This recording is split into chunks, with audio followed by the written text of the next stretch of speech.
Quelque chose de bizarre est sur le point de se produire. Concentrez-vous sur cette croix, ici. Ignorez la roulette folle des célébrités qui tournent autour des bords. Et quoi que vous fassiez, ne clignez pas des yeux. Continuez simplement à fixer la croix au milieu. Maintenant, dites-moi. Avez-vous remarqué que nos magnifiques célébrités préférées commencent à ressembler à quelque chose tiré d'un film de monstre? Il n'y a pas d'effets spéciaux ici. Croyez-moi, tout cela se passe uniquement dans votre esprit. Ainsi, lorsqu'on vous présente une série de photos alignées de cette manière, l'une après l'autre, votre cerveau se met à bugger. Il les mélange et leur donne un aspect déformé. Avant même de vous en rendre compte, même les traits les plus impeccables des Barbie et Ken d'Hollywood, c'est-à-dire de Margot Robbie et de Ryan Gosling, commencent à se tordre, à s'écraser ou à s'étirer. Et ça fait froid dans le dos. Voici maintenant une animation de 4 visages alternant entre Selena Gomez et Demi Lovato. Vous êtes prêts? Ces visages vont continuer à passer d'un côté à l'autre, mais ils vont aussi tourner en cercle. Fixez cette croix et résistez à l'envie de détourner les yeux. Si vous restez concentré bien au centre, il vous sera presque impossible de repérer la métamorphose entre leurs visages. La transition semble retardée, comme si elle se produisait à peine. Mais au moment où nous arrêtons le mouvement de rotation, boum! Il est clair que la métamorphose se produisait bien à la même vitesse. Je vous présente l'illusion des rayons tournants. Si vous voyez ce que je vois, l'anneau extérieur semble tourner dans le sens des aiguilles d'une montre, tandis que l'anneau intérieur semble tourner dans le sens inverse des aiguilles d'une montre. Mais ce qui est étrange, c'est que ces cercles ne bougent pas du tout. Nos mouvements oculaires jouent un rôle énorme dans la création de cet effet. Quand vous continuez à déplacer votre regard autour de l'image, l'illusion de mouvement persiste. Mais nous pouvons rendre les choses plus intéressantes en plaçant une photo de Kim Kardashian en plein centre. Concentrez-vous uniquement sur son visage et essayez de ne pas cligner des yeux. Vous remarquez que les anneaux semblent ralentir ou même s'arrêter? Bizarre, non? Cette illusion a été créée par un professeur japonais connu pour avoir conçu une multitude d'illusions stupéfiantes, comme celle-ci, où on dirait que des rouleaux avec des points bleus se dirigent l'un vers l'autre, ou celle-ci, où des anneaux jaunes semblent monter et descendre, presque comme s'ils se rapprochaient. Mais encore une fois, il ne s'agit ni d'animation ni de gif. Le mouvement ne se produit que dans votre esprit. Le tableau Le Cri est effrayant en soi, mais une illusion d'optique peut le rendre encore plus étrange, lui donnant pratiquement vie. Si nous ajoutons un petit mouvement de zoom avant et arrière à l'œuvre iconique de Munch, le visage hanté semble grandir et rétrécir, presque comme s'il vous sautait dessus. Cela rend le cri vraiment réel, n'est-ce pas? Bien sûr, cette illusion d'effet retardé n'est pas réservée uniquement aux peintures. Nous pourrions faire la même chose avec une photo du concert de Rihanna. Fixez votre regard sur le centre de l'image, et vous commencerez à la voir bouger, presque comme si vous aviez une place au premier rang lors d'une performance en direct. Bon, ce n'est peut-être pas aussi génial que de voir Rihanna pour de vrai, mais c'est tout de même assez impressionnant. Ensuite, nous avons cette image d'un damier assez ordinaire, mais je vous demanderai de prêter une attention particulière aux cases marquées des lettres A et B. Sont-elles de la même couleur ou différentes? La plupart des gens affirment avec assurance que la case A est plus sombre et que la case B est plus claire. Mais ce qui est bizarre, c'est qu'elles sont en réalité exactement de la même nuance de gris. Une des 50 nuances de gris? Désolé, je n'ai pas pu m'en empêcher. Passons. Comment est-ce que ça marche? Eh bien, la case B est située dans l'ombre de ce cylindre. Votre cerveau pense automatiquement « Eh, les ombres rendent les choses plus sombres ».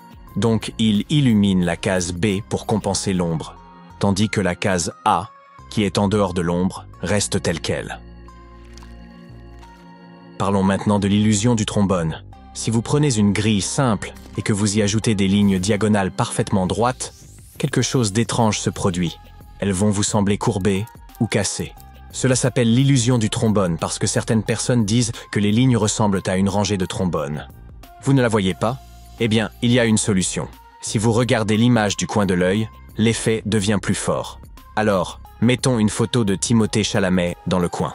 Fixez votre regard sur lui et, dans votre vision périphérique, vous remarquerez que ces lignes droites semblent maintenant être courbées, comme un tas de trombones qui flottent. Vous voyez maintenant? Un autre aspect intéressant est que l'effet change si l'on ajuste l'épaisseur des lignes.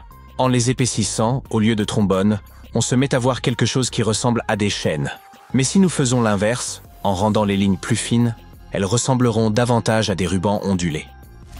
Ici, nous avons des photos de 2 paires de Crocs, et nous pouvons tous convenir que celle-ci est rose et que celle-ci est verte, n'est-ce pas?